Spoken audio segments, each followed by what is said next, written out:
9ஆம் ஸ்தலம். வீரர்களின் அடி இயேசுவை 3ஆம் முறை கீழே தள்ளுகிறது. இயேசு மும்முறை விழும் இவ்வீழ்ச்சிகளின் ரகசியத்தை நான் அறிவேனா?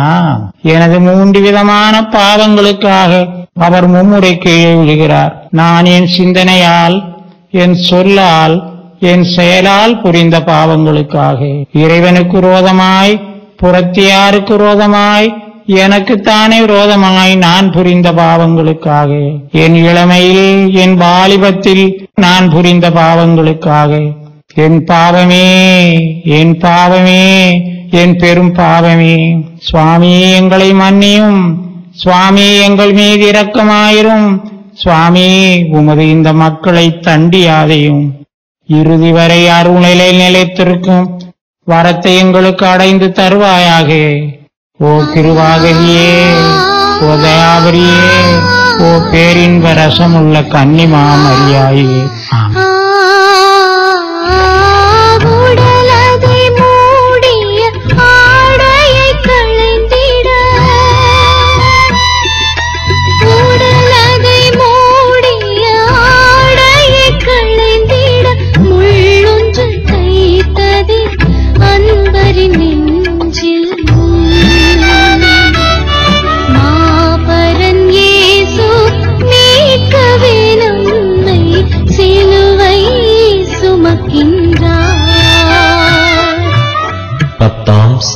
இயேசுவின் ஆடைகளை களைகின்றார்கள்.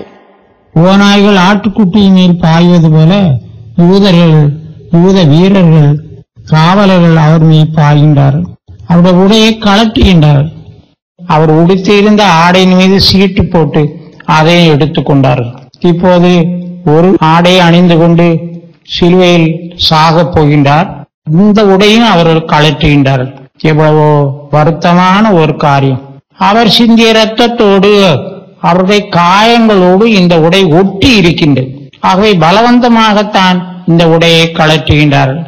அப்படி கலற்றிய போது ஆட்டுக்கு தோல் உரிப்பது போல ஆயிற்று. அவருடைய காயங்கள் எல்லாம் திறக்கப்பட்டு இந்த யூதர்களுடைய அவரை அவமானப்படுத்தும் இந்த பாவியுடைய கண்களிலே உடையிழந்து நிற்கின்றார். அன்பார்ந்த சகோதர சகோதரிகளே, தீர்வை நாளிலே நாம் அருளை இழந்து அம்மனமாய் நிற்காதபடி ஆண்டவர் தமது இரத்தத்தால் நம்மை உடுத்தும்படி அவரை கெஞ்சி மன்றாடுவோம். கற்பின் தேவனான இயேசு மக்களுக்கு முன்பாக நிர்வாணமாய் நிறுத்தப்பட்டிருக்கிறார்.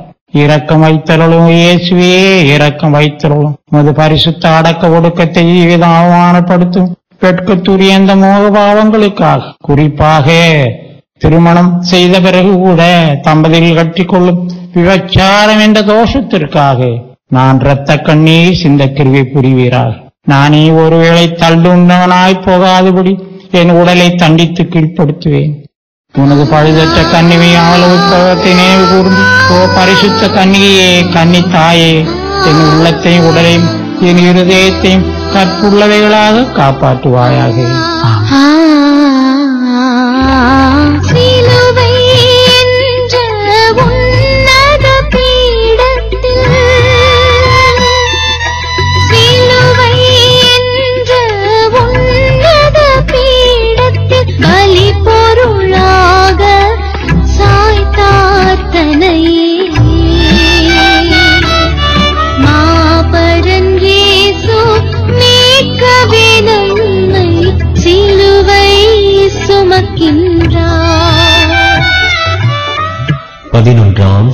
காயமான இயேசுவின் கைகளையும் கால்களையும் சிலுவையில் அறைகிறார்கள்.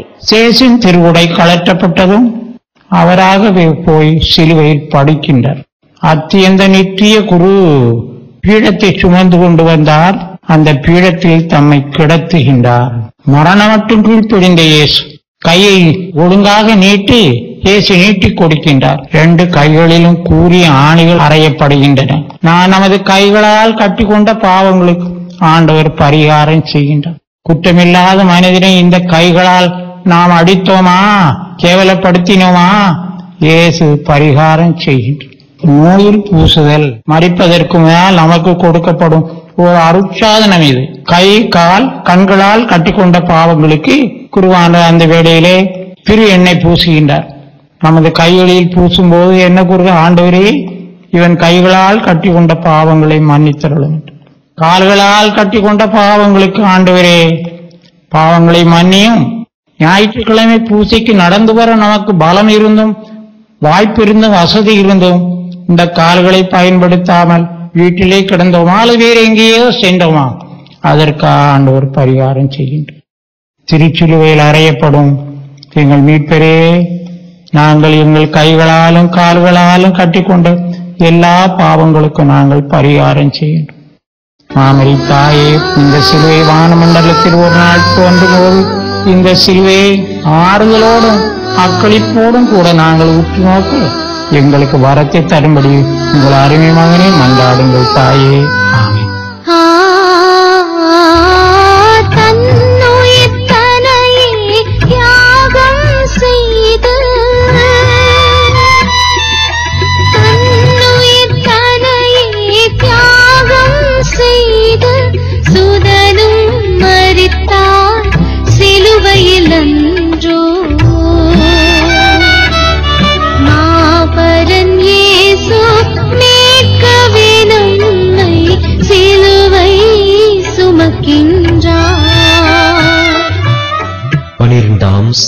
தந்தையின் விருப்பத்தை ஏற்று நம் இயேசு உயிரையும் விடுகின்றார்.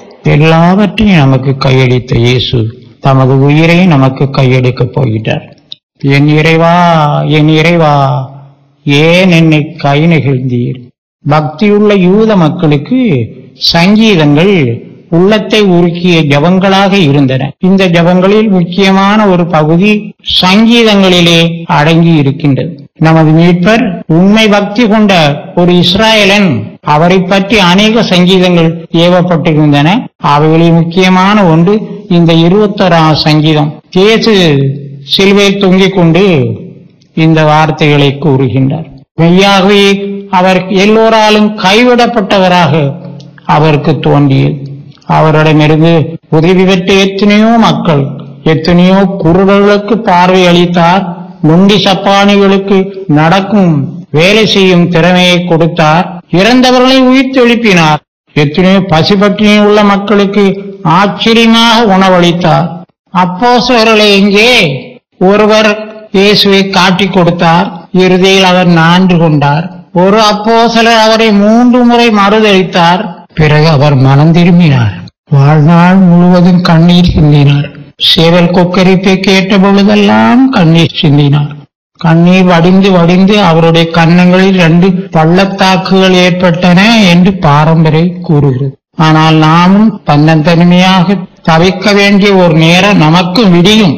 அப்பொழுது எல்லோரும் நம்மை கைவிட்டாலும் நம்மை கைவிடாத ஒருவர் இருக்கிறார் என்பதை அறிவுறுத்துவதற்காகத்தான் ஆண்டவர் இப்படி கதறினார்.